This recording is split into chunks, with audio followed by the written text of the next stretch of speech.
Wait a moment. Okay, you can to start just now. Let's see. Very well, ladies and gentlemen, may I have your attention, please? We are about to begin the webinar. So before we start, let us inform to please set your camera on and keep mute your audio during the webinar begin. Thank you very much. Bismillahirrahmanirrahim. Assalamualaikum warahmatullahi wabarakatuh. Salam. Salam sejahtera untuk kita semua. Greetings to all of us. Om Swastiastu, Namo Buddhaya, salam kebajikan. Okay, please. Good morning, everyone. It is an immense pleasure to welcome you in this international webinar. Let me introduce myself. My name is Nabila Haja, and it is wonderful and precious chance for me to be your moderator in this international webinar on Friday, 24th of September 2021, and it is our privilege to have you all with us today. First of all, I would like to welcome all the honorable speakers in this international webinar. The Honorable Associate Professor Teguh Syareza as our founder and the CEO of the Asian Lecturer Committee, and then the Honorable Dr. Muhammad Saleh Hapuddin, MSc, as the lecturer from Esa Unggul University Jakarta, and the Honorable Ms. Latifah bin Latif, MPC PhD candidate as a Dekan Penyelidikan dan Pasca Siswa Fakulty Communication, Visual Art, and Computer from University of Selangor, and then the Honorable Mr. Wawan Hermansyah as the lecturer STEMIKA Kaliman at ADI Bekasi City. Would like to inform all participants again to keep mute your audio, please. Thank you very much. All right, ladies and gentlemen, let's send our gratitude to Allah Subhanahu wa Taala for this valuable opportunity, because of this blessing we can come together without any obstacle here with a healthy condition in this special event. Salawat and salam, praise and salutation may be upon our beloved Prophet Muhammad SAW, the best figure and his companion. So before we come to the main session, let us start this international webinar by praying first. So the event that we will have today will run smoothly without any obstacle at all. So pray according to individual beliefs begins. Bismillahirrahmanirrahim.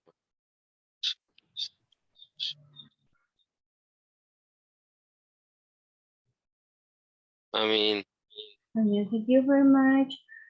So yes, on behalf of the community, we would like to welcome all of you to this international lecture series, study base of academic and best practice in our theme today, digital transformation, impact of higher education, held by Asian Lecture Community, Mandala International Education.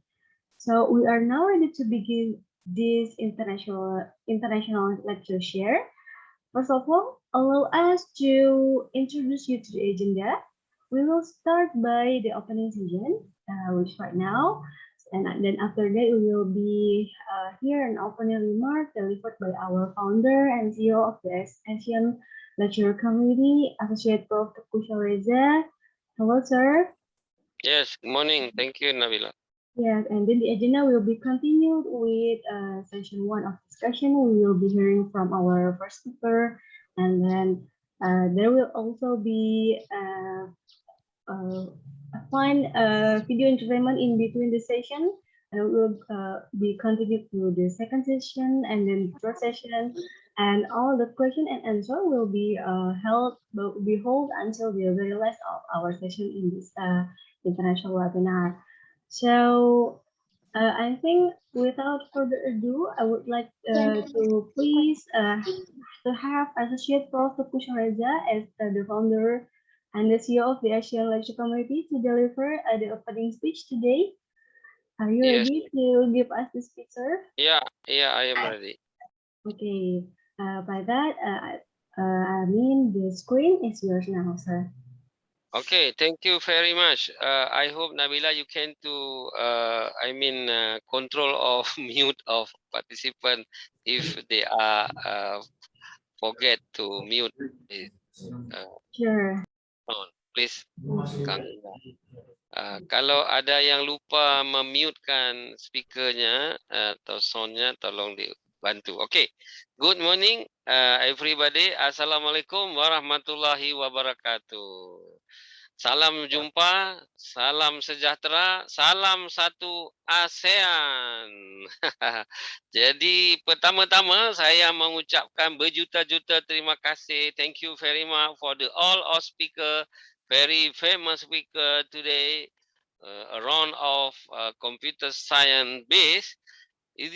This event, the episode of 61st, I think, or 62, I forgot. This event present by ASEAN lecturer communities. You can to see to website aseanlecturer.com. The goals of this event to create of collaboration of lecturers in the ASEAN campus countries. We hope with this platform, we can to collaboration with the lecturing, research collaboration, student and lecturer responsibility. Malaysia kata adalah di sini di pengabdian masyarakat, di sana dikata adalah mobility. Oleh karena itu, saya cakap campur-campur saja bahawa perkongsian ini dimaksudkan supaya kita jangan sahaja hanya seorang diri dalam classroom to our student, sehingga tidak ada the another outside, ada satu sharing lain dari pensyarah lain. Tapi dengan adanya Zoom ini, sesungguhnya Zoom ini didatangkan oleh Mr. Coffee jugalah, lebih cepat datang awal sehingga kita boleh menggunakannya. Oleh karena itu, sekali lagi, thank you very much to Associate Professor Latifa, Assistant Professor Wawan dan Assistant Professor Muhammad Soleh Hapudin for you available to sharing to our participant this morning. The second, this event not like at international conference who is very strict and protocolar, right? Jadi ini bukan forum yang sangat kata orang Puan Latifah ya, kata orang Medan tu tegang-tegang. Tegang tu terlalu strict sehingga kita pun macam tak boleh bergerak. Ini forum lebih kepada edutainment. Jadi education yang diset dengan entertainment. Oleh karena itu nanti every session there is the famous song. The famous song for we can to listen many song is from Indonesia and Malaysia too. Jadi nanti setiap session pembicara Puan Latifah, Pak Soleh dan itu ada lagu, ada video song yang membuat kita lebih relax ya. Jadi kita ni nak fun lah, kita belajar, bukan macam strict sangat, tak boleh bergerak pun apa. Itu international conference very protocolar. This sharing serious ya. Therefore you must be too fun, right? Jadi nombor 2, jangan surprise kalau nanti ada lagu-lagu di antara session speaker, right? The last begin our international lecture series study base of academic and best practice today. As we gonna move to our next agenda, so our next agenda is session 1 discussion, and we're gonna hear from our first speakers today. We would be pleased to have Mr. Wawan Hermansyah to the screen. Hello, yeah, Mr. Wawan is ready just now, and he will to share with Indonesia because more participant is a student from Jakarta, Bekasi, and so on. I think there is from Sutai and Malaysia too. Mr. Wan can use the bahasa Indonesia for the familiar the student. Okay. I see. All right. I would like to greet our first speaker, Mr. Wawan Hermansyah. Are you with us? Ya, Welcome. Pak Wawan, ready. Oke, terdengar suara saya? Dengar sekali suaranya, macam suara Bruri Marantika. So, I would like to inform you for all of our speakers today that we will have up to 30 minutes to present your materials today. And for the participants, if you have any questions, you can just go ahead to our chat box, and we will read it your question at the very last of our session today. Thank you very much. So without further ado, please, Mr. Wawan Hermansyah, the script is yours. Ya, setiap speaker 30 menit dan teman-teman mahasiswa silakan mengajukan pertanyaan di chat box. Please, Mr. Wawan, the chairman of Indonesian Lecturer Association of Bekasi City. Saya menjadi co-moderator ya. Oke, thank you very much, Miss Nabila, Mr. Reja, dan narasumber yang lain. Assalamualaikum warahmatullahi wabarakatuh. Salam. Ibu Dr. Latifah, ya, from Unicel. Ya. Selamat datang, serta Bapak dan Ibu sekalian. Pertama-tama, terima kasih atas kesempatan untuk sharing pengetahuan, ya. Dan kebetulan di sini mayoritas adalah students, ya. Jadi saya mohon izin untuk menggunakan bahasa Indonesia yang tadi sudah disampaikan oleh Prof. Reza. Oke. Pak Indah bisa dibantu untuk share materi. Oke, jadi pada kesempatan pagi hari ini, ya, saya mencoba sharing yang sebenarnya hal ini sudah banyak mungkin dicakap di dalam beberapa seminar, yaitu terkait dengan digitalisasi, ya, atau transformasi digital. Ya, sudah clear. Oke, thank you. Di perguruan tinggi khususnya. Tapi namun demikian, ya, transformasi digital ini adalah salah satu konsekuensi yang dihadapi dalam era revolusi industri 4.0 yang sudah beberapa tahun yang lalu kita sudah masuk di era itu. Jadi sebenarnya kita bukan ada di dalam sisi memasuki, tetapi sudah mengisi era itu, dan semua di antara kita ini sudah memanfaatkan hal itu.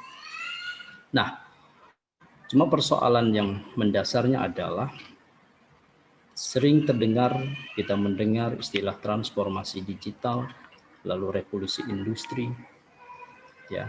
Tapi kita lupa, kadang kebanyakan kita lupa apa yang harus kita lakukan, apa yang harus kita siapkan, ya. Bukan hanya tagline, ya, bukan hanya seminar, tapi lebih cenderung kepada action, apa yang harus disiapkan.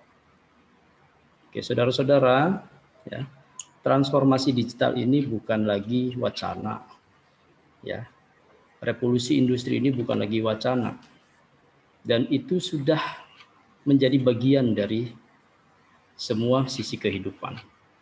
Untuk itu, jika tidak disikapi dengan cerdas, maka semua segmen akan tereliminasi atau terdisruption.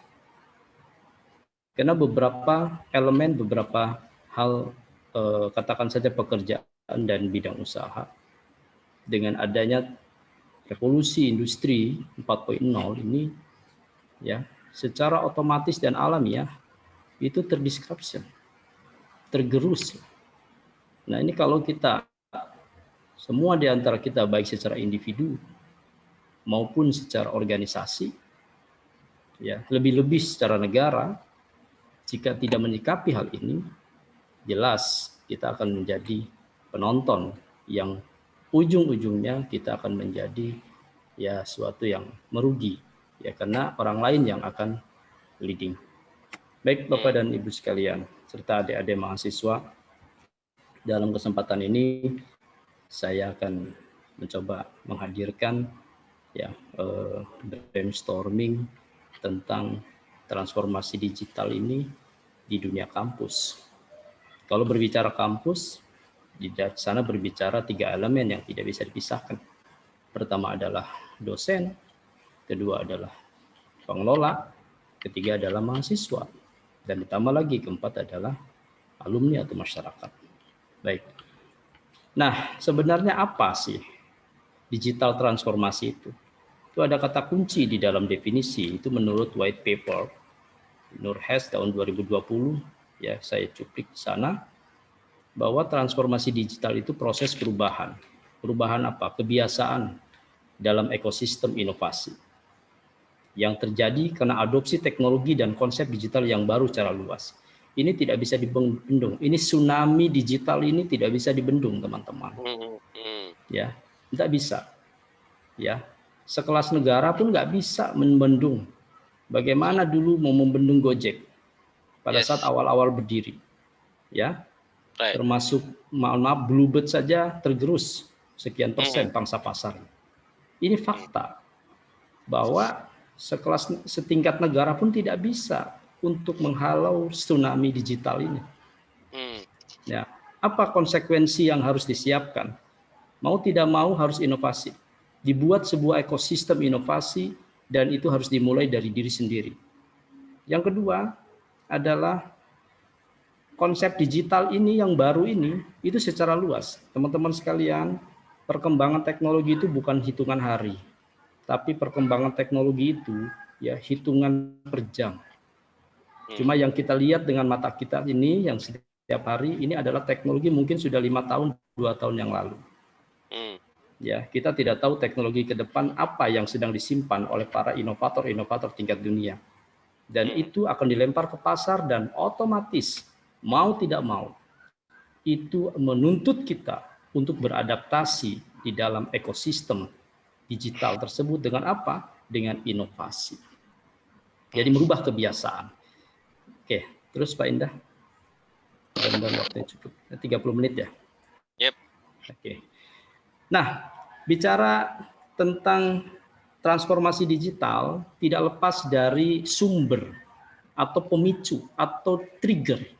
Triggernya adalah revolusi industri 4.0. Ya. Ya, Kak. Saudara-saudara mungkin sudah pernah mendengar istilah itu, ada yang dinamakan dengan apa robotik, ya. Ini banyak sekali ini. Semuanya ini adalah di dalam konteks platform yang paling disoroti adalah tentang ekonomi digital, ya. Dengan industri 4.0 itu ya merubah paradigma ekonomi. Berbicara ekonomi ya otomatis akan berpengaruh kepada ya di dalam atmosfer atau ekosistem ya high education ya. Oke. Saudara-saudara sekalian, ini yang kita lakukan saat ini adalah salah satu bukti bahwa kita bisa melakukan komunikasi di dunia maya ya tanpa ada jeda atau ada noise ya jaringan, walaupun ada hanya sekian persen. Sekarang sudah mulai malah dalam bentuk gadget atau di handphone pun kita sudah bisa melakukan komunikasi e-learning atau apa namanya ya yang sifatnya adalah secara online dan real time. Ya. Ini ditambah lagi ya Bapak dan Ibu ya saudara-saudara sekalian dengan adanya ledakan pandemi COVID-19 ya yang mau tidak mau mempercepat akselerasi kepada tahapan transformasi digital yang mestinya 3-4 tahun yang akan datang ini mau tidak mau ditarik di tahun 2019, 2020, 2021 ini mau tidak mau semua segmen terutama pendidikan tinggi atau high education tidak ada lagi kata kompromi, harus beradaptasi.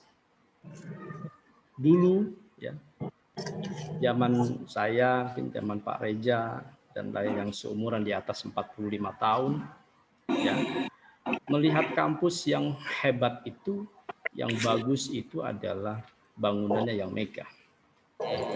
Jumlah mahasiswanya yang membuat macet jalan, ya, mengantri di warung pinggir jalan, itu adalah salah satu indikator bahwa kampus itu maju dan kampus itu banyak diminati masyarakat.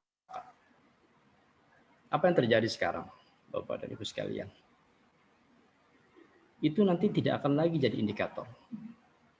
Mungkin kampusnya tidak terlalu besar, tetapi networknya bisa seluruh Asia, atau Asia Tenggara, atau ASEAN. Jumlah mahasiswanya bisa di beberapa negara. Proses komunikasinya menggunakan digital campus atau smart campus. Dan ini sudah mulai di-create. Nah, bisa kita bayangkan jika kita pemilik kampus atau kita pengelola kampus tidak mau berubah terhadap kondisi di lapangan, kira-kira kita bisa survive tidak? Saya tidak yakin 1-2 tahun ke depan ini akan survive. Dan akan berdatangan pemain-pemain baru yang tidak diduga, tapi mereka bisa memenangkan pangsa pasar karena mereka beradaptasi dengan situasi dan kondisi di lapangan.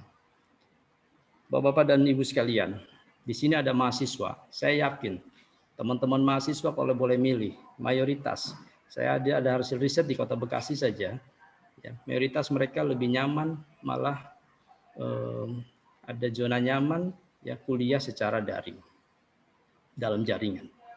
Ini untuk mahasiswa, ya, untuk high education, untuk perguruan tinggi.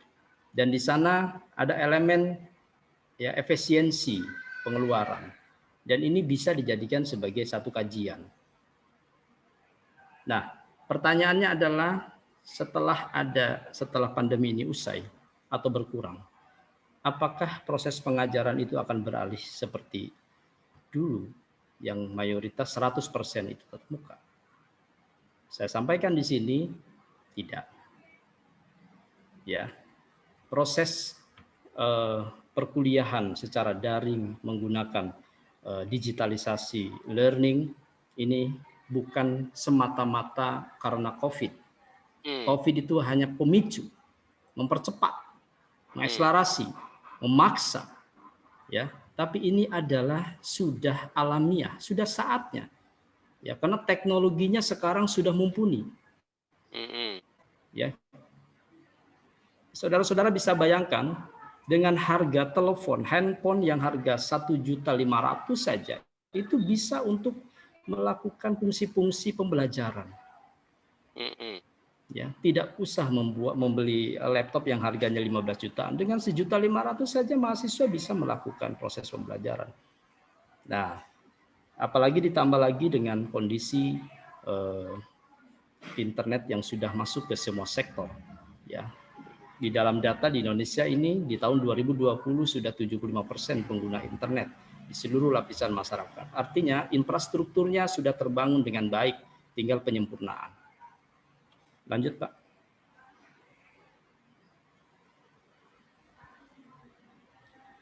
Oke.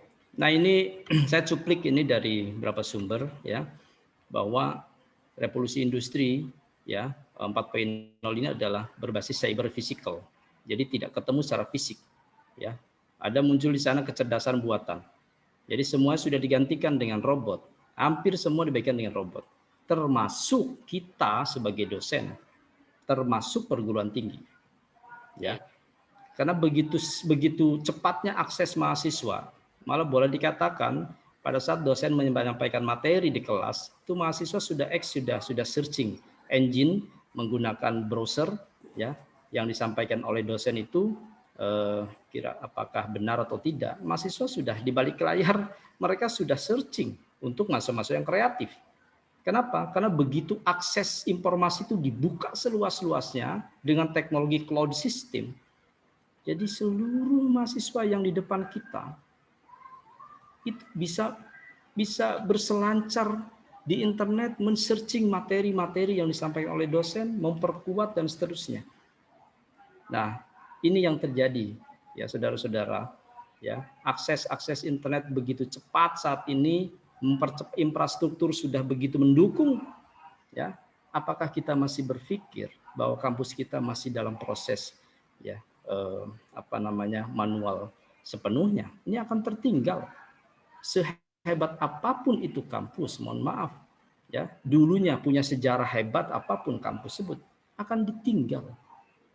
Ya, karena ini sudah alamiah. Mau tidak mau, ya itu harus dilakukan perubahan. Next. Ya. Nah, ini cuplikan saja perguruan tinggi menurut Undang-Undang Nomor 12 Tahun 2012, ya itu pendidikan tinggi yang bermutu itu ini perlu ditambahkan di sini, ya ini kan dulu ya, ini sepertinya hemat saya perlu tambahkan yang bermutu itu adalah yang siap menyiapkan infrastruktur digital yang baik, ya perlu ditambahkan. Beberapa kali saya menyampaikan di beberapa media, ya apa sekarang yang jadi parameter kampus itu bermutu, bla bla bla bla, sebutkan ya yang ada di depan ini, tinggal ditambahkan satu, ya berani dan siap untuk membuat infrastruktur ya digital yang baik dan komprehensif. Next, dipercepat aja. Oke, next. Oke, next. Oke. Nah, ini ada istilah digital, kampus digital, lalu smart campus. Ini pola desain seperti ini, ya. Ini sudah banyak diterapkan, ya, di kampus-kampus yang mau beradaptasi. Tapi masih banyak juga beberapa kampus yang masih berpikir, oh belum saatnya Pak Wawan. Ya, biayanya mahal Pak Wawan. Ya, mahasiswa juga belum siap Pak Wawan, masyarakat belum siap, ya. Nah, saat ini masih mengatakan belum siap. Saya nggak tahu apa parameternya. Ya. Belum siap. Justru sekarang ini sudah tertinggal sebenarnya. Beberapa dekade, ya beberapa semester, beberapa tahun. Mestinya smart kampus, digital kampus sudah merupakan bagian yang tertuang di dalam blueprint atau perencanaan jangka panjang kampus atau perencanaan strategik. Ya, jadi bahasanya begini, kampus jangan hanya sekarang ini jangan hanya berpikir bagaimana membuat sertifikat, ya membangun gedung, ya dan seterusnya. Tapi hal ini perlu diperhatikan. Dan ini akan menjadikan goodwill dengan cepat dan akan tertular, ya getok tular yang begitu besar, ya di grassroots oleh mahasiswa, bahwa kampus ini walaupun kecil, ya tapi dia punya konsep besar, ya menggunakan digital kampus, ya yang mahasiswanya bisa teridentifikasi, ya dengan secara online. Terus Oke, ini penetrasi pengguna internet tahun 2019-2020. Ya, 73,7%. Ini data dari APCI, Asosiasi Pengguna Jasa Internet Indonesia, tahun 2019-2020. Tahun 2016 itu baru 53%. 2016, 2 tahun setelah itu, ya 3 tahun 2019 itu ada kenaikan sampai 73,7%. Ini artinya, ya dilihat dari kesiapan, sebenarnya sudah sangat memenuhi infrastruktur sudah. Pemerintah sudah mendukung betul ya hal ini, walaupun memang ada beberapa titik yang perlu ditingkatkan, ya. Tapi secara global, ya, banyak sekali titik-titik khususnya di Indonesia ini sudah terpenuhi yang namanya program internet masuk desa. Ya, artinya secara infrastruktur sudah bisa dilakukan yang namanya kolaborasi via digital kampus. Next. Oke. Mohon izin Bapak dan Ibu serta adik-adik mahasiswa. Ini tahun 2019 khususnya di Kota Bekasi dan Kabupaten. ini memiliki sekitar 63 PTS, perguruan tinggi swasta. Nah, belum ada negeri kita. Dengan 8.757 dosen. Oke, ini 2 tahun yang lalu. Dosen tetap. Dengan jumlah mahasiswanya 25.258.431 dan 470 program studi. Nah, ini kondisi 2 tahun, 3 tahun yang lalu.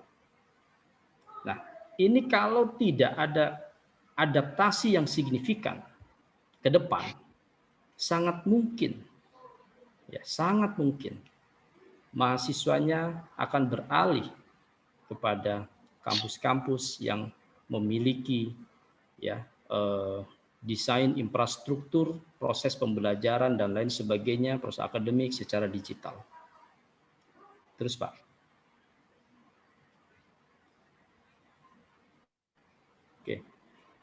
Oke, Bapak dan Ibu, ini ada 10 hal yang saya ambil ini dari informasi dan saya ada tambahan dari Kompas ya. Perguruan tinggi minimal ya 10 hal ini didigitalisasikan. Ya, minimal 10 hal ini. Berarti kalau minimal berarti ada yang lain banyak. Tapi minimal 10 hal ini sudah didigitalisasi. Ya. Pertama, sistem penerimaan mahasiswa baru online. Kalau masih manual, aduh susah. Saya nggak bisa bayangkan. Yang kedua, sistem pembayaran online. Ya, masa hari ini masih ada pembayaran secara manual. Ya, kerjasama dengan perbankan dan lain sebagainya. Ketiga, presensi digital dengan QR code. Ya, absensi sudah menggunakan QR code. Dulu mungkin QR code merupakan sesuatu yang asing, tapi sekarang di handphone kita semua itu sudah ada. Semua sistem sudah dipoto dan sebagainya. E-learning, ya, apakah menggunakan SSO atau menggunakan Moodle atau menggunakan yang lain dan sebagainya. Itu banyak aplikasi di lapangan. Kelima, aplikasi kampus. Ya.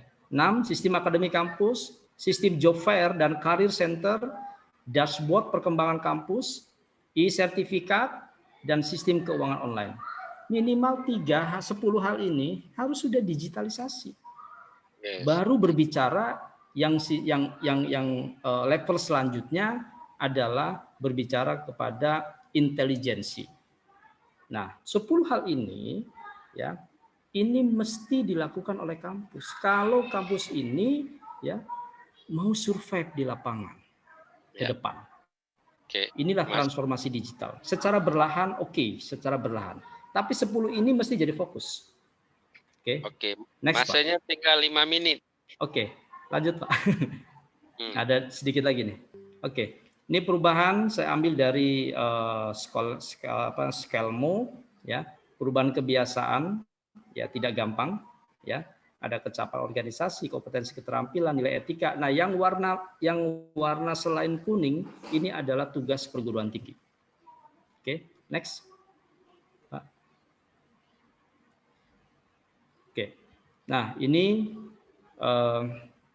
sebuah model ya, yang mana yang ada yang warna kuning itu adalah dampak-dampak yang terjadi saat ini ya di lingkungan eksternal ya yang akibat atau konsekuensi dari revolusi industri 4.0 ya ada nggak ada suaranya 5G, saya juga ya. Halo, ada 5G ya itu dan seterusnya. Intinya semuanya ini harus teradop dan tugas perguruan tinggi adalah melakukan develop, mengadopsi, dan menjadikan sampling di masyarakat. Jadi tidak ada lagi tawar-menawar. Kalau perguruan tinggi tidak mengadopsi hal itu, ya bagaimana masyarakat mengambil sampling. Ya. Next, simpulan. Oke, terakhir. Pertama, dampak era digitalisasi bagi dunia pendidikan tidak bisa dihindari, harus dihadapi dengan cerdas. Kedua, revolusi industri 4.0 membawa perubahan yang signifikan bagi gaya hidup dan mindset masyarakat secara luas. Ketiga, merancang sekaligus mengimplementasikan konsep smart city, smart campus, digital campus pada perguruan tinggi menjadi sebuah keharusan jika ingin bersaing, ingin survive dalam persaingan yang begitu ketat saat ini. Dan terakhir, peran pemerintah sangat penting dalam menuangkan regulasi untuk mendukung proses transformasi digital khususnya di perguruan tinggi. Terima kasih Bapak dan Ibu. Ya, agak terlambat sedikit. Interesting. Enggak, masanya masih sisa 2 menit, masih oke. Oke. Jika pertanyaan silakan saya kembalikan ke moderator. Thank you very much. Assalamualaikum warahmatullahi wabarakatuh. Waalaikumsalam warahmatullahi wabarakatuh. Thank you very much for Mr. Pawan Hermansyah sharing with us the incredible opening presentation for today's session. And for the participants, if you have questions, you could just go ahead to our chat box. So before we continue to our next session and hear from our second speakers, we will be having a bit of entertainment time now that the team multimedia have prepared us with the on video. Is it okay? We're gonna move forward to our second session of the day, and we're gonna hear from our second speaker, Ms. Latifah binti Abdulatif, MCC PhD candidate. Ms. Latifah, are you with us right now? Yeah. Hello, how are you? Hi, yes, I'm here. Okay. Okay, so let me. Excuse me. Siapa itu? Boleh saya bantu? Boleh saya bantu? Okay, hold on. Okay. Your screen just now will be coming clear. Okay, is it clear? Clear. You can see your screen very clearly right now. Okay. Alright. Okay. Assalamualaikum and selamat tengah hari. Okay. Selamat hari. Selamat pagi. Sekarang sudah pukul. Boleh. Pagi menjelang tengah hari. Okay. Thank you to Ms. Chairperson, Ms. Nabila. Thank you to Prof. Syahrul Reza, all the speakers and all the students. Okay, together with me also, I also invited some of the faculty members from communication department. We have the HODs and we have the coordinator for the programs. Okay. Yes. Okay, so today actually, Prof and the rest of the audience, I just want to share about what we applied practice in UNICEL, especially in my faculty, in terms of the digital transformations.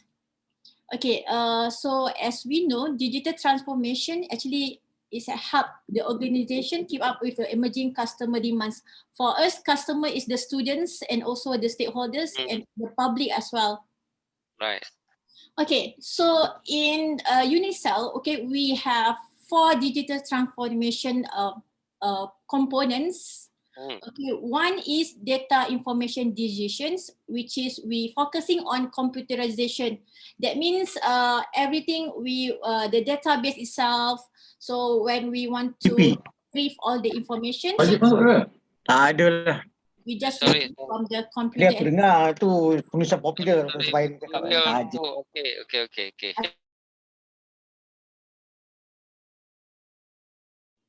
Okay.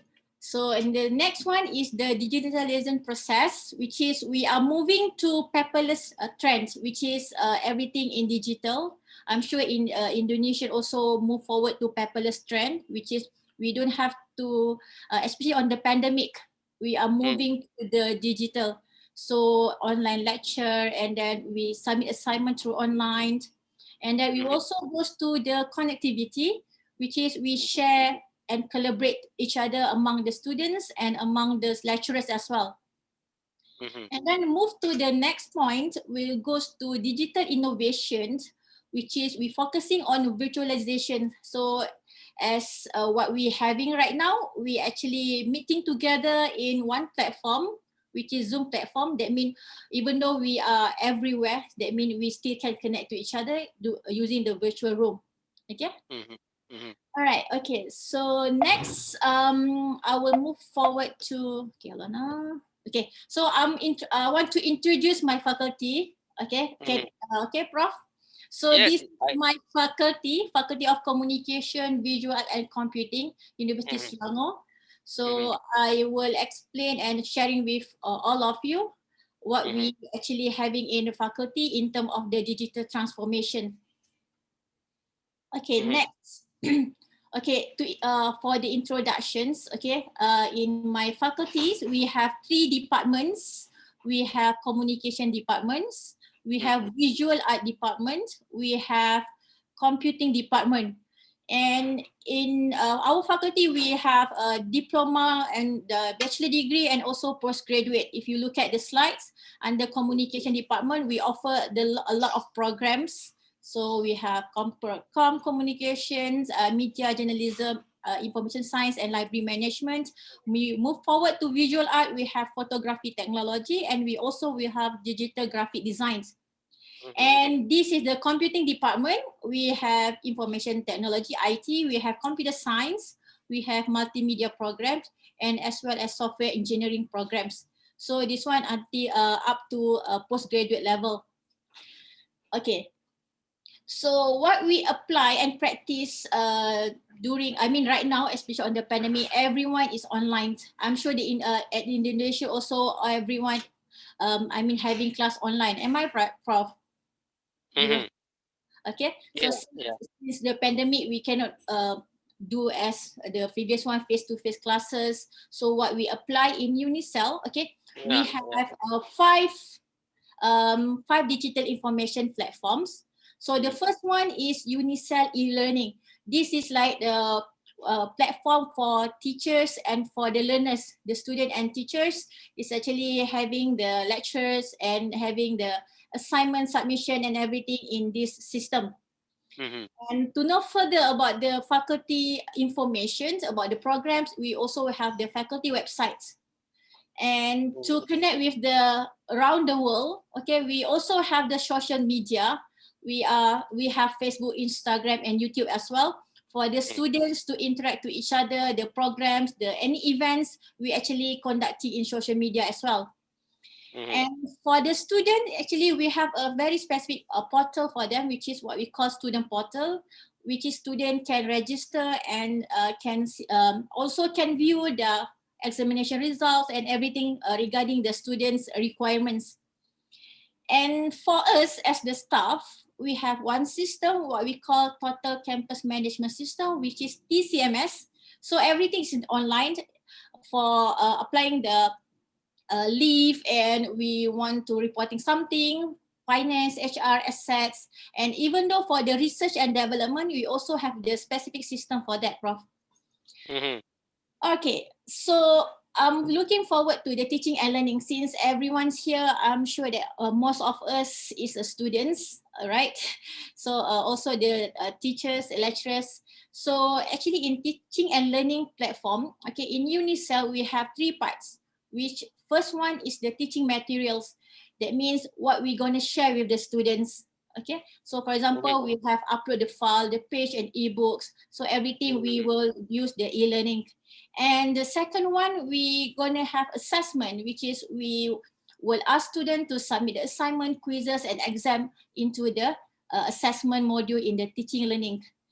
And also for the real-time meeting applications in our system, we have Google Meet, Zooms, and Microsoft Teams as well. So I will share this one, a screenshot of Unicell e-learning.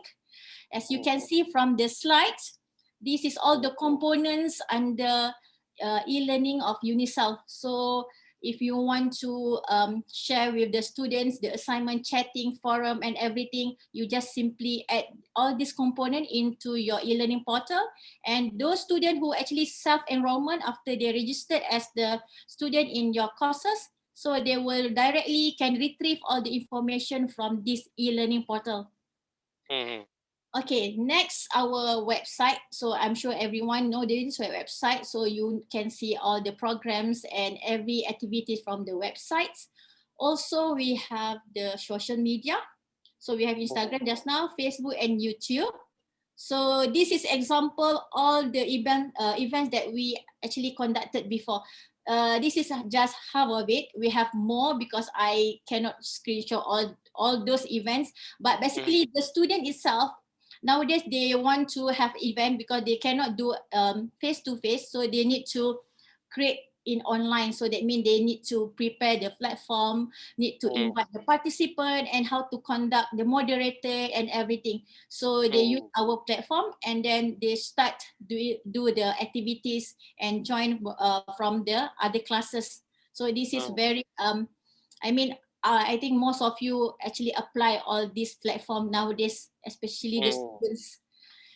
And then this is our Instagram and our YouTube and the Facebook of Faculty Communication, Visual Art and Computing. So you may like, you may join, you may add us as your friends. Okay. So this is the okay, and then this is the one that I mentioned just now is about the staff system, which is we call TCMS. So if you can see from this one, everything now is online, all digital. So we don't have to go to a specific department. We just go and you just log in, retrieve all the information. We send out the document. We apply anything from this system, and that particular person will approve. And this is what we call digital information transformation. We don't have to use paper, and then we have a backup. We have a database to support all these things. Okay. Prof, I think I have, did I too fast, Prof? Yeah, Napama, this is for you. Therefore, Mr. Soleh will be to look of what the opportunity to collaboration with Unicel. It's very interesting to look what the Unicel transformation computer of science faculty. That good. Yes. So if anyone want to ask anything regarding all those system, or you want to know further about the faculties and anything, you just I will leave my email later on. Yes, right. So any question you also can ask to the Google chat. So I think that's all from me, Prof. So I'll transfer back to the Miss Chairperson.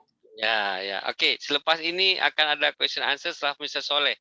Jadi Pak Soleh itu Ibu Latifah atau Puan Latifah telah membuka pintu dari Computer Science Faculty Unicel yang mereka sedang buatkan transform. Nah, ini mungkin akan menjadi satu kolaborasi dengan Esa Unggul Computer Faculty. Tentu saja kita akan berbincang next after this event.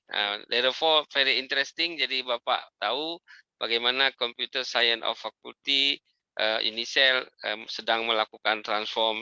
Begitu juga Pak Wawan nanti bagaimana di Bekasi kita boleh berkolaborasi dengan Unicel. Oke, kita akan kembali ke studio 1 di Angkasa Puri dengan Nabila. Angkasa Puri itu Pak kalau di Malaysia tuh, oke Nabila you can continue. Okay.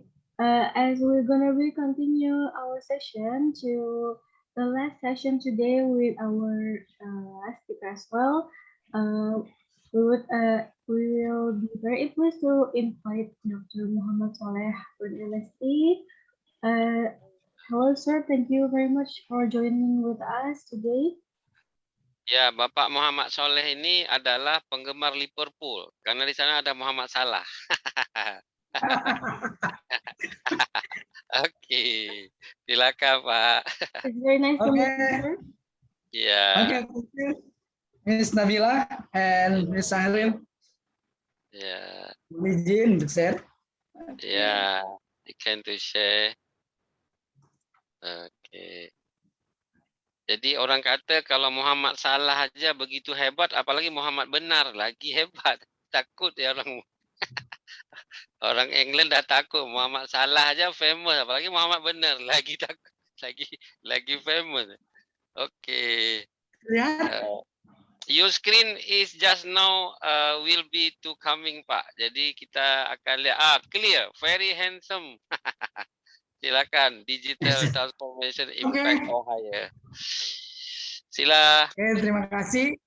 Sama-sama. Baik, terima kasih. Thank you very much, Miss Nabila. In this opportunity this morning, Miss Mina, I will explain the material digital transformation impact on higher education. Right. New paradigm of teaching and learning. Interesting. Okay, interesting. For the first time, to introduce my name is Soleh Hapudin, and I'm the lecturer in Esa Unggul. Nah, very nice. My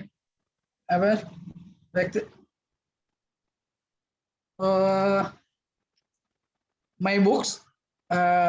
Wow. Author. Banyak royalty ini. Miss Tila Latif is interest with how to raise good children with good character in English. Good. Yes.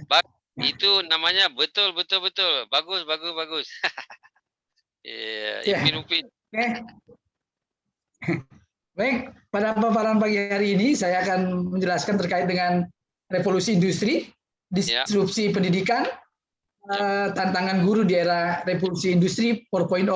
Tadi sudah kita simak oleh Pak Wawan, sudah beberapa paparan terkait dengan tantangan kita dunia pendidikan, bahwa coronavirus ini ternyata memberikan dampak efek yang sangat besar gitu ya, terutama menyebar kepada dunia pendidikan gitu ya.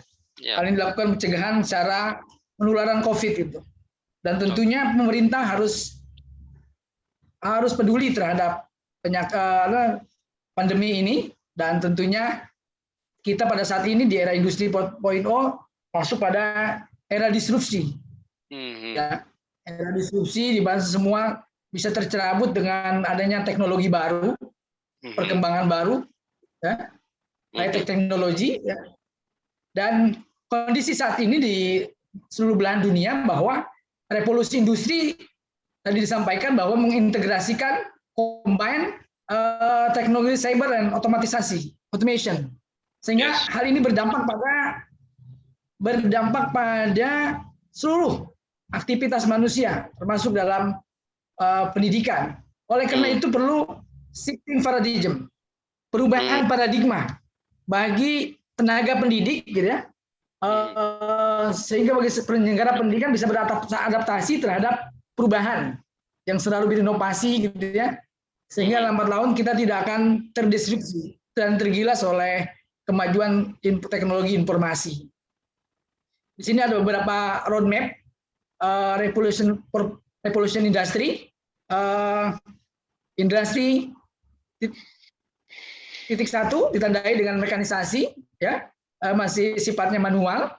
Industri 2.0 masih sifatnya produksi secara massal dengan tenaga listrik, dan industri 3.0 terjadi otomatisasi dalam dunia industri, dan hal ini sekarang sudah merambah dalam kehidupan manusia, industri 4.0. Begitupun dalam dunia pendidikan terjadi revolusi industri, ya. Hal ini dipengaruhi oleh revolusi industri dunia, sehingga berdampak pada era industri 4.0 untuk pendidikan, di mana teknologi sebagai sumber belajar, ada integrasi teknologi dalam pembelajaran dan cyber pedagogik dalam pembelajaran. Dan kondisi saat ini bahwa pandemi COVID menjadi kendala bagi semua negara, sehingga perlu peningkatan kompetensi guru di era pandemi. Adanya new normal education, design distant learning, implementation of synchronous and asynchronous. Dan perjalanannya tadi sudah saya sampaikan, terjadinya penemuan mesin listrik, inovasi teknologi informasi, dan kegiatan manufaktur yang sifatnya adalah big data, internet of things, terus artificial intelligence maupun yang lainnya. Ini adalah perkembangan 4.0. Sehingga di sini ada perkembangan digital di mana saat ini siswa belajar dari berbagai tempat gitu. Ada e-library ya, e-teacher, ada URL address, e-assignment dan segala macamnya. Perkembangan itu mempengaruhi dalam dunia pendidikan. Sehingga pemanfaatan teknologi informasi dan pembelajaran ya, di sini ada Google, Blog, Edmodo, YouTube saat ini sedang digunakan karena posisi distance learning gitu. Tentunya teknologi 4.0 ini ditandai dengan adanya revolusi digital. Ditandai dengan Internet of Things, semua alat tools terkoneksi dengan internet. Adanya kecerdasan buatan artificial intelligence, big data maupun cloud computing, sehingga ini berpengaruh ke dalam dunia pendidikan. Dan kita tahu bahwa dunia ini sedang menghadapi era VUCA, ya, di mana dunia VUCA itu menggambarkan sesuatu yang penuh dengan ketidakjelasan, perubahan yang begitu cepat, gitu. Sehingga lembaga pendidikan harus melakukan adaptasi dan adaptasi terhadap perubahan-perubahan yang ada terhadap dunia. Volatility, uncertainty, complexity, ambiguity, yang hal ini yang harus dilawan dengan kita memiliki visi dan memiliki pemahaman akan perubahan dan kemampuan untuk melihat dengan jelas masa depan dan kelincahan dalam menghadapi segala macam perubahan. Konsekuensi logisnya bahwa ada perubahan tersebut, maka dalam kehidupan manusia, terutama di market gitu ya, konvensional market itu banyak yang kolaps karena seiring dengan perkembangan marketplace, online market. Ini yang menjadi banyak pedagang-pedagang yang kolaps, yang tutup gitu ya. Ini penyebab juga ditandai dengan digitalisasi dan otomatisasi. Termasuk di dalam perbankan ada e-banking, e-money. Ya, hal ini menyebabkan jasa bidang pembayaran mengurangi pegawai, increase kepegawaian gitu ya, sehingga berdampak kepada unemployment, pengangguran gitu. Fakta lain, pesatnya pertumbuhan media online, industri surat kabar pun mengalami penurunan dengan adanya e-paper gitu ya, juga berpengaruh terhadap media online ya. Tadi disampaikan ada digital transformation, dia ada perlu penguatan terhadap perkembangannya adalah artificial intelligence, cerdasan buatan, blockchain, dan ini dunia pendidikan juga sudah mengarah kepada blockchain education mungkin Prof. Reza ya, saat ini. Termasuk Internet of Things dan cenderung pada open and digital minded. Dan tentunya masyarakat Indonesia saat ini mengalami transisi dari masyarakat offline kepada menuju masyarakat yang online, digital native, gitu ya. Digital imigran menuju digital native yang seluruhnya adalah berbasis internet. Sehingga terjadi pada hal ini akan menghadapi dunia pendidikan akan mengalami disrupsi pendidikan. Tentunya para guru, calon-calon guru, tenaga pendidik, ini adalah guru yang kita adalah guru-guru milenial yang harus menjadi guru milenial, guru yang mampu yang mengadaptasi diri dan pembelajaran pada peserta didik dengan strategi pembelajaran yang sesuai zamannya. Kalau di dalam Islam itu alimu auladakum bingori zamanikum gitu ya. Ajarkan anakmu tidak sesuai dengan zamanmu gitu ya. Hal ini menjadi perhatian kita. Terjadinya revolusi pendidikan ya. Hal ini berpengaruh gitu ya. Dari education 0.0 yang sifatnya konvensional ya, classroom gitu ya, sudah mulai berkembang terus sampai dengan 4.0 distance learning gitu ya, PJJ sistemnya, pendidikan jarak jauh distance learning gitu. Ini berpengaruh. Apakah benar pendidikan terdisrupsi ya? Era revolusi industri 4.0 dikenal era industri melahirkan sebuah generasi milenial karena di dalamnya adalah keterkaitan dengan perkembangan teknologi informasi ICT. Implikasi ini berpengaruh terhadap dengan generasi milenial. Dengan answer adalah guru tidak akan melakukan perubahan, ini akan terdisrupsi gitu ya. Tapi guru akan harus melakukan revolusi pembelajaran. Strategi-strategi pembelajaran yang terbaru kita. Guru harus memiliki keterbukaan dalam cara pandang, kemampuan berubah, gitu ya.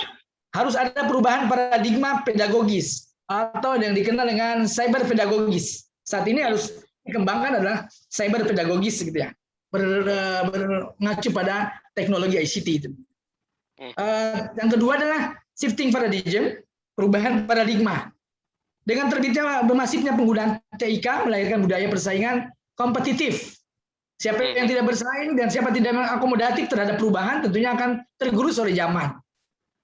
Yang kedua, lembaga pendidikan sekolah tidak akan menjadi satu-satunya pusat pembelajaran karena aktivitas belajar anytime, anywhere, gitu, dimanapun. Banyak resource yang bisa kita gali melalui sumber internet maupun yang lainnya. Nah, perlunya ada transformasi digital, teknologi digital, dan yang lebih penting adalah digital mindset. Ya, tanpa digital mindset, teknologi digital tidak akan banyak mengubah perubahan, tidak akan banyak mengubah keadaan. Digital mindset itu sendiri adalah, saya kutip dari Benke, digital mindset adalah seperangkat struktur pengetahuan dan pengalaman yang terbentuk karena hidup dalam masyarakat digital. Mengapa pola pikir dibutuhkan? Karena semakin persaingan semakin kompetitif, butuh keunggulan kompetitif advantage dan komparatif. Digital mindset, pemanfaatan teknologi dalam rangka efektivitas dan efisiensi pembelajaran. Dampaknya ini banyak pembelajaran online education, e-learning yang berbasis sosial media, WhatsApp dan Instagram maupun yang lainnya.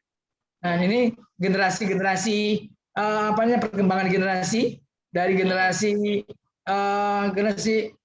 X, Y sampai Z, gitu ya, saat ini. Ini adalah perkembangan generasinya, generasi Alpha, generasi Z, generasi Y, generasi X, ya, dengan ciri dan karakteristiknya masing-masing.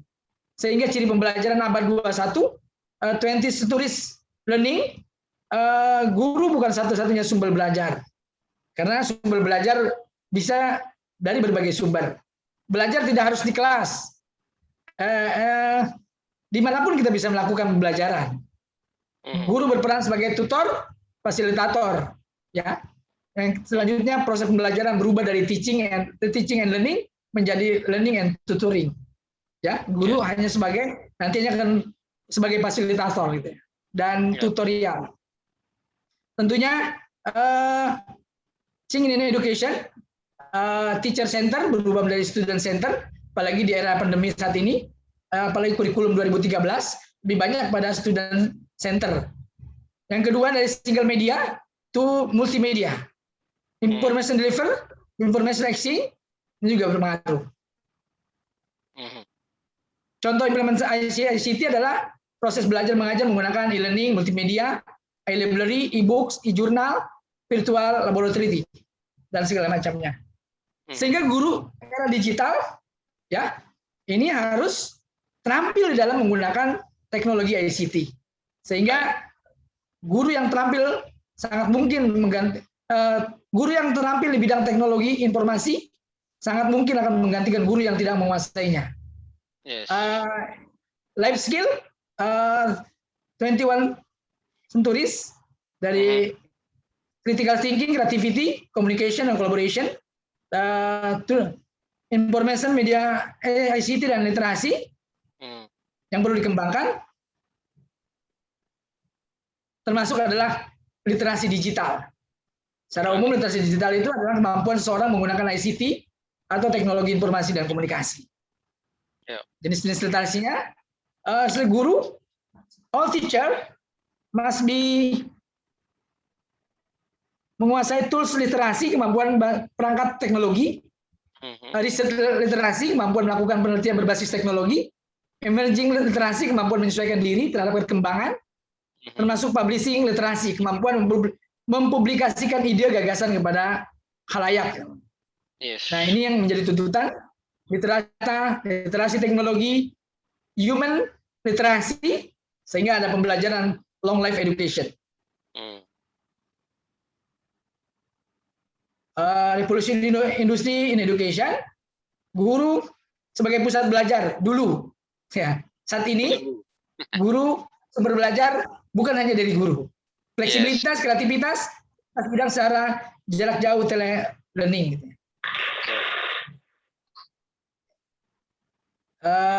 Kompetensi yang harus dikuasai seorang guru, ya, menghadapi era revolusi industri, educational kompetensi, kompetensi pendidikan, kompetensi komersialisasi teknologi, kompetensi in globalization. Bagaimana kita menghadapi era globalisasi, kompetensi in future strategy, dan sebagai memiliki kompetensi sebagai konselor.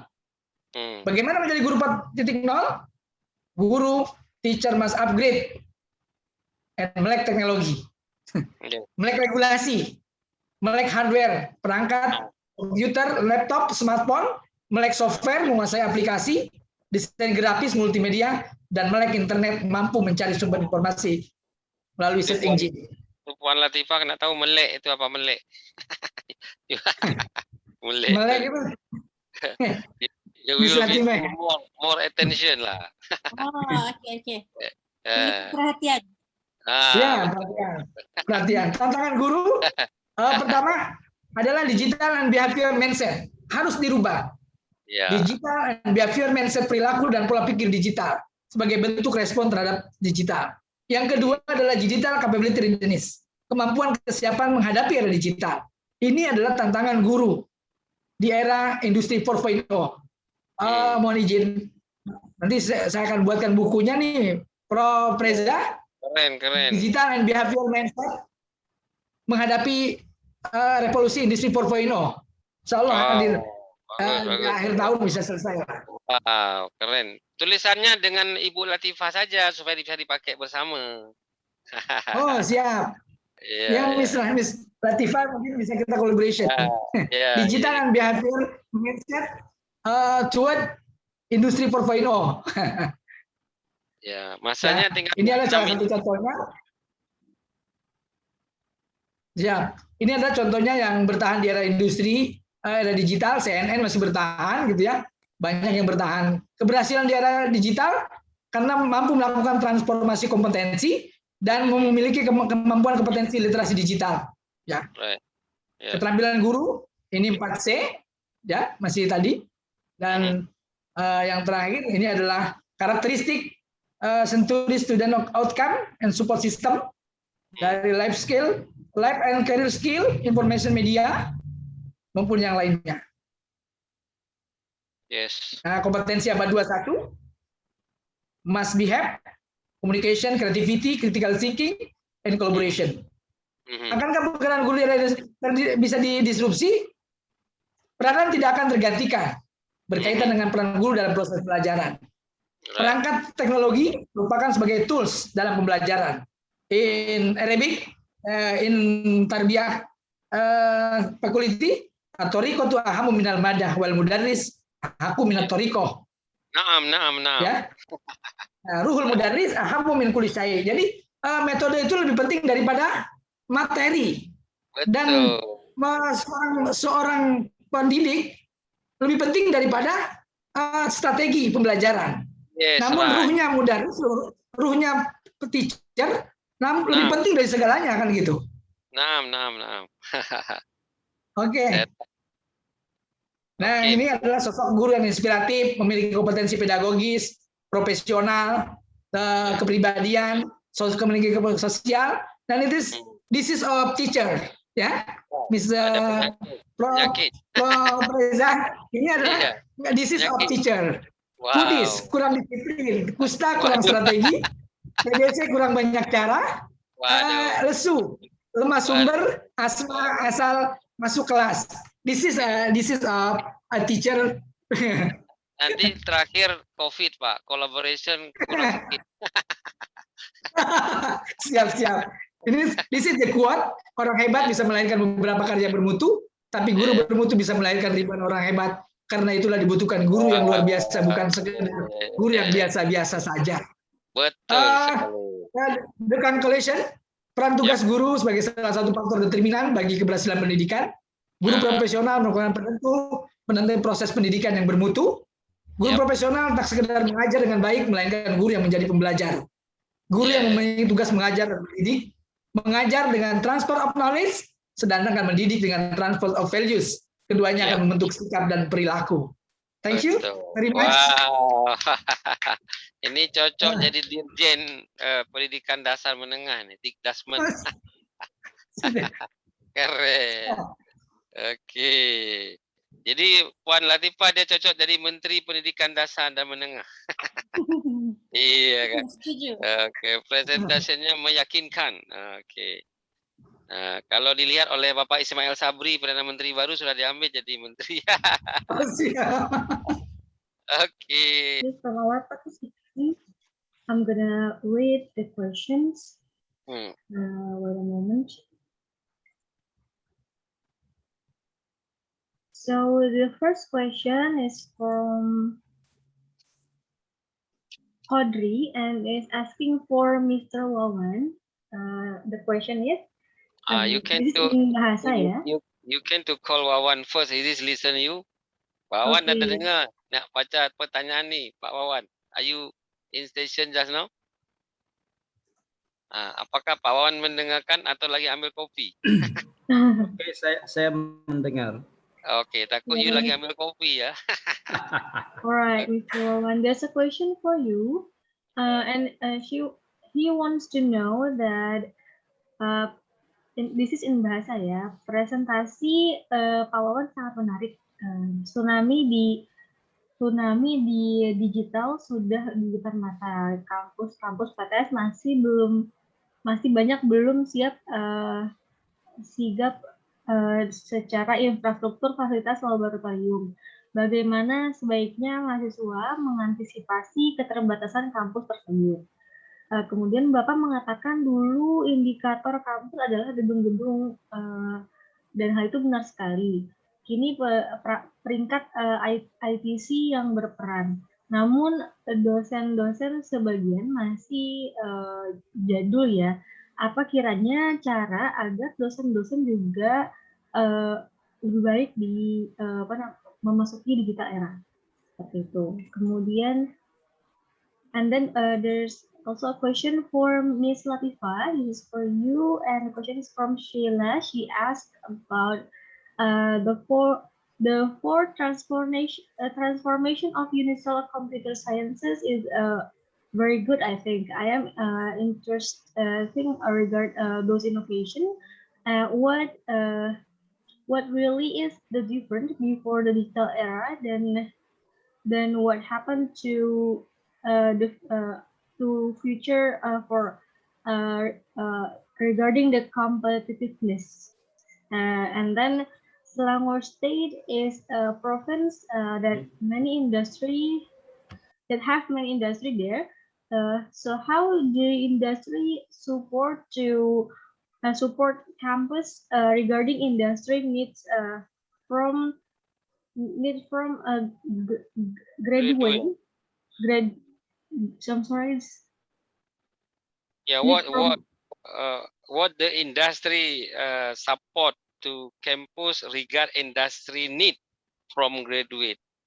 Apa ada collaboration ke sehingga di sana boleh dibuat satu anticipation of alumni? Okay, that's it. And then there's a question too for Dr. Muhammad Soleh.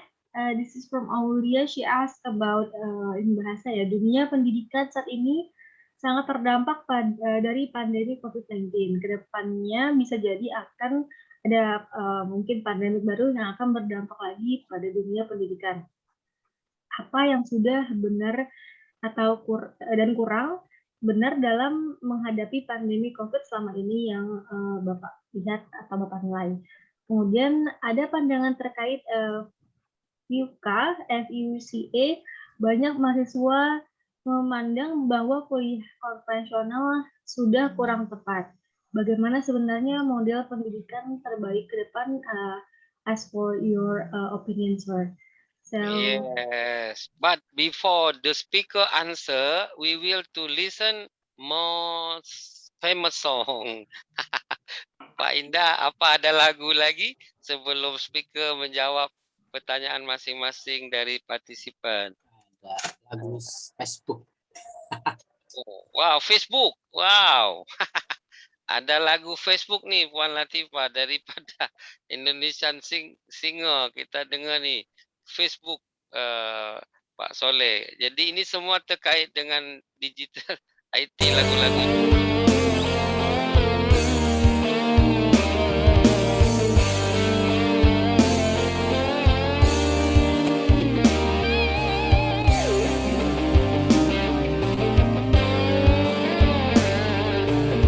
Dari Malaysia macamnya. Kalau dari Malaysia.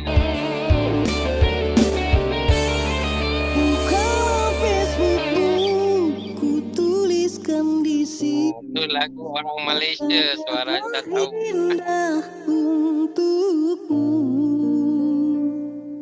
Semenjak kau terima pertemananku, aku suka kamu. Bukan hanya itu, ku ingin bertemu, lebih dekat mengenalimu.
Oke, macamnya dia ngambil syuting video dekat Kedah tu, banyak sawahnya ya.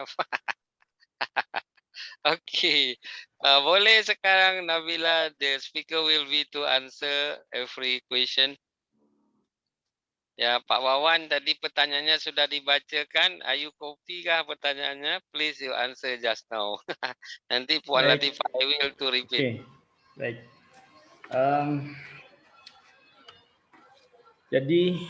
Jadi begini ya. Tadi Mbak siapa yang tanya ya? Macam mana? Itu yang bertanya Kodri tadi. Kodri ya. Baik, Mas Kodri. Masih ada nggak nih Ya. orangnya? Masih ada. Yang penting Halo, Mas jawabannya Kodri. bisa didengar nanti recordnya Pak. Baca jawab Oke. terus tak apa-apa. Jadi begini. Ini banyak pertanyaan yang serupa yang muncul baik dari mahasiswa maupun dari dosen. Wow. Ya. Memang salah satu kendala atau salah satu gap yang terjadi di lapangan ya, ini adanya tidak kompak, tidak selaras ya. Ada mahasiswa yang tingkat pemahaman digitalnya baik ya, adaptif terhadap digitalnya baik, responsifnya juga bagus, tapi di sisi lain ada juga dari sisi dosennya yang belum, dan sebaliknya ada yang dari sisi dosennya sudah oke, dari sisi mahasiswanya tidak. Ada yang dua-duanya oke, dosen mahasiswanya sudah siap ya, tapi dari sisi perguruan tingginya tidak siap. Dan ini jadi kendala di lapangan mayoritas. Ada yang tiga-tiganya nggak siap. Ada yang tidak. Wah, itu udah celaka. Jadi gini, Mas Kodri. Ya. Tadi saya sampaikan bahwa tsunami digital itu tidak bisa dibendung. Tadi sudah dikuatkan oleh Pak Muhammad Soleh ya, dan juga Ibu Latifah. Satu hal yang perlu teman-teman mahasiswa ini pahami bahwa jangan jadikan dosen sebagai sumber ilmu satu-satunya. Right. Catat baik-baik, jika kalian menjadikan dosen sebagai sumber ilmu satu-satunya, siap-siap kalian akan kecewa. Yep. Kenapa? Pertama, karena waktu terbatas. Yang kedua, ya, setelah waktu terbatas, ya, juga frekuensi juga kadang nggak nyambung. Mahasiswa lagi semangat, dosennya lagi tidak semangat. Dosen lagi semangat, mahasiswa tidak semangat, tidak ketemu. Dan keterbatasan waktu. Nah, untuk itu, ya, akseslah ilmu ya di luar itu melalui beberapa referensi yang sangat mudah kalian akses. Tidak ada alasan lagi sulit untuk mengakses, apa saja bisa kalian searching ya di Google ataupun di browser yang lain. Nah, lalu muncul pertanyaan selanjutnya, Pak, tidak semua di Google itu benar. Yes. Tidak semua di Google itu valid. Yes. Tidak semua di Google itu tidak hak. Yes. Berarti ada tambahan tugas buat kita. Bagaimana caranya agar kita tahu bahwa di Google itu adalah valid? Yang perlu kalian tahu bahwa setiap kalian mendapatkan informasi apapun harus cerdas menyikapi. Tadi di dalam lagu sudah dimunculkan kan? Ya. Hoak ya. Jadi yang pertama adalah lihat dulu ya address yang mengirim pesan itu ya. Nah, apakah address itu punya nama baik yang bagus atau tidak? Ya, misalnya saya sebutkan detik.com ya. Jadi kalau ada portal-portal yang datang ke kalian ya yang tidak kenal, tolong dicek and recheck ya. Lalu selanjutnya kalian bisa komparasi, searching ya. Jika ada informasi kalian bisa searching. Nah, biasanya di media internet itu akan terdeteksi ya jejak rekam digitalnya bahwa informasi itu sudah lawas atau tidak benar. Nah, banyak tahapan, tidak mungkin disampaikan secara lengkap di sini, tapi silakan bisa WA Japri atau bisa dilanjut di WA grup di kelas atau di sebagainya. Oke, jadi itu Mas Kodri ya, jangan mengandalkan dosen 100%. Ya, harus Yeah. kreatif, inovatif. Thank you very much. Good answer. Now, next, Mr. Latifa, dia tadi saya bantu ulang baca ini ya. Dia kata for transformation of Unicell Computer Science, very good. I am interesting regard innovation. What the really different before and digital era just now, and what happened to the future competitiveness? Apa yang akan berlaku di ya, masa hadapan ini? Dan Okay, Assalamualaikum. Okay, saya jawab bahasa Melayu lah. ya, guna bahasa Malay lagi ramai faham juga. Okay. Apa yang saya faham berkaitan soalan, okay. Sebelum ni kita sebelum ada pandemik kita sudah gunakan sistem computerized system. Masa pandemik kita lagi menggunakan 100% computerized system. Yes. So apa yang kita boleh nampak bagi pelajar computer science ataupun di fakulti, okay, mereka diwajibkan menggunakan tools sistem itu sendiri, di mana semua assignment dan semua test, exam semua melalui online. Apa yang kita nampak dari segi competitiveness and then industrial collaboration untuk mantapkan lagi program di fakulti. Apa yang kami buat ialah industrial training, which is latihan industri, di mana pelajar-pelajar di fakulti akan pergi ke industri sebelum tamat belajar untuk mengapply apa yang mereka belajar di universiti, dan mengambil experience di universiti, di tempat kerja, mengikut bidang masing-masing, dan kami sebagai pensyarah akan bersama-sama membuat virtual online, discuss bersama industri dan juga bersama pensyarah dan pelajar bagaimana untuk mantapkan dari segi kurikulum. Dan fakulti juga ada mempunyai penasihat luar daripada industri, di mana mereka saling bantu-membantu untuk set up kurikulum yang di mana pelajar dari mana lepasan pelajar daripada fakulti akan meet the requirement from industry. Maksudnya apa industri nak kita bagi, which is after the student graduate, meaning that they already meet the requirement from the industry itself. Yes, right. Okay. Lepas tu apa yang saya nak sambung tadi, berkaitan dengan soalan yang tanya pada Dr. Wawan, okay, sebab saya pun bidang saya on social media and communication studies. Sebenarnya para pelajar untuk Google, sekarang ni semua benda boleh kita Google. Semua jawapan ada dalam Google. Tapi sebagai seorang pelajar, sebagai seorang mahasiswa, kita kena tahu etika dan cara bagaimana untuk mengenal pasti informasi yang dapat melalui Google ataupun pelbagai search engine yang lain. Di mana anda tengok berkaitan, Dr. Wawan kata berkaitan dia punya email, the address URL. Boleh kita tengok juga dia punya content itself. Sebab kadang-kadang kalau kita nak tengok dari segi ilmiah, always go to the specific website. You can go for Google Scholars, dapatkan articles, journals untuk berkaitan dengan pengajaran.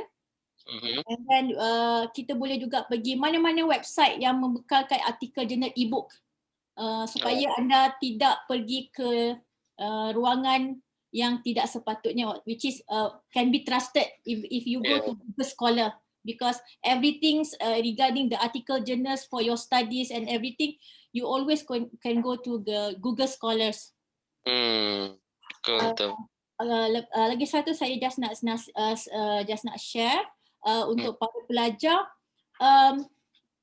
online class memang keterbatasan waktu, maksudnya untuk berjumpa dengan pensyarah agak keterbatasan, tetapi kita sebagai pelajar kena adapt suasana baru supaya kita sebab this is not new norm anymore, this is like looking forward to the online, because we don't know when the pandemic has end.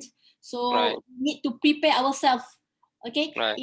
Okay. Our mental and physical, because students always demotivated during online classes. What we actually faculty did before we go to the online class, we're gonna Right. have like 5 to 10 minutes discuss about the student, what are they doing, what I mean the pep talk in the beginning of the class.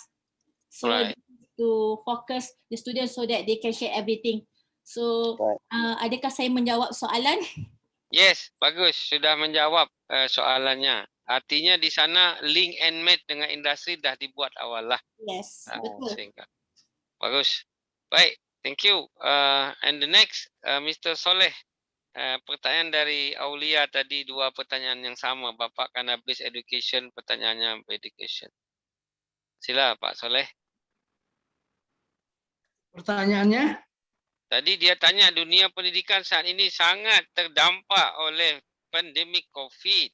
Ke depan boleh jadi akan mengalami perkara yang sama. Apakah yang sekarang ini dihadapi sudah betulkah cara kita menghadapi pandemik ini dalam konteks pendidikan yang terdampak ini? Pola belajar ke, tidak boleh masuk sekolah ke, dan sebagainya macam itu, Pak. Baik, terima kasih. Karena saat ini adalah masih negara kita masih berada di zona kuning ya. Tentunya regulasi pemerintah, terutama Kementerian Pendidikan Kebudayaan, masih membatasi pembelajaran tatap muka, yang masih, sehingga dalam meminimalisir tersebut pemerintah dalam hal ini Kemendikbud masih membatasi, sehingga yang layak yang digunakan adalah pembelajaran PJJ ataupun distance learning, ya, di mana dalam distance learning itu kita bisa gunakan adalah struktur pembelajaran online-nya bisa learning, ya, deepening, applying, and measuring gitu ya. Bagaimana peserta didik disajikan materi online, ya. Deepening-nya adalah peserta didik diberikan beberapa isu, diskusi, atau misalkan dia pendekatan pembelajarannya adalah cooperative learning, bagaimana anak-anak bisa belajar sambil diskusi gitu ya. Dan ini adalah sebagai empowering, penguatan terhadap materi yang diajarkan oleh dosen maupun guru gitu ya, melalui e-learning gitu ya, melalui e-learning maupun forum gitu ya, melalui e-learning forum, sehingga dia kan deepening untuk kekuatan. Yang kedua adalah applying. Dia bertanya juga apakah antisipasi ataupun yang selama ini dilakukan dalam rangka menghadapi pandemik, menurut pandangan Bapak sudah betul atau terlalu lebay atau macam mana? Lebay itu apa? Terlalu ya, artinya sesuatu regulation, kebijakan itu pasti akan memiliki dampaknya, dan dalam sisi negatif maupun positif. Tetapi yang diambil adalah lebih banyak kepada nilai positifnya, gitu ya. Kalau misalkan dilakukan pembelajaran tatap muka atau secara langsung gitu ya, onsite, ini akan menambah jumlah paparan pandemi, sehingga pemerintah memberikan opsi untuk tetap sementara sistemnya adalah e-learning, baik sinkronus maupun asinkronus gitu ya, dalam rangka meminimais jumlah paparan COVID. Itu pemerintah berikan kebijakan seperti itu ya. Selektif ya Pak ya. Selektif. Ya. Tadi nomor 2 dia dalam rangka meminimalisir. Ya, dia tanya pandangan Bapak terhadap TUCA di FUKA tadi, kan? Banyak mahasiswa memandang ke depan tuh belajar tatap muka tidak lagi terlalu tepat. Apakah Bapak pandangannya model terbaik ke depan? Baik, untuk ke depan ada semacam bukan hal yang diarahkan adalah blended learning gitu ya. Selain tatap muka dan juga tatap maya. Untuk tatap muka di dalam encouragement dan yang kedua adalah supaya penguatan. Kalau misalkan sifatnya adalah tutorial, itu bisa dilakukan tatap maya. Tetapi untuk lebih praktis, maksudnya bukan tatap maya Luna, bukan ya? Bukan. Oh, Bukan Maya romantis, bukan. Bukan. Oke. Bukan. Tapi virtual classroom ya, not virtual classroom, tapi di situ dibutuhkan juga on-site gitu, pembelajaran yang sifatnya langsung ketemu dengan guru gitu, sehingga terjadi adanya penguatan empowering materi yang diajarkan oleh guru dosen gitu ya. Jadi di-combine gitu ya, blended learning gitu ya, atau hybrid learning, call it hybrid learning or blended learning. Yes. Betul. Begitu. Bagus, Pak. Oleh karena ini hari Jumat ke? Ini hari Kamis apa hari Jumat ya? Jumat siap. Jumat. Karena kita mau Jumatan, sebelumnya Kang Indah, we will to close this program, but Nabila we will to guide us. Silakan Nabila, kita sebelum closing nanti ada closing remark masing-masing speaker 2 menit. Namun sebelum closing remark itu biasanya ada last video kalau masih ada stoknya. Tapi saya tak tahu. Please Nabila guide. Right, very well. Thank you for all speakers for enlightening us with your answer. That Interesting. is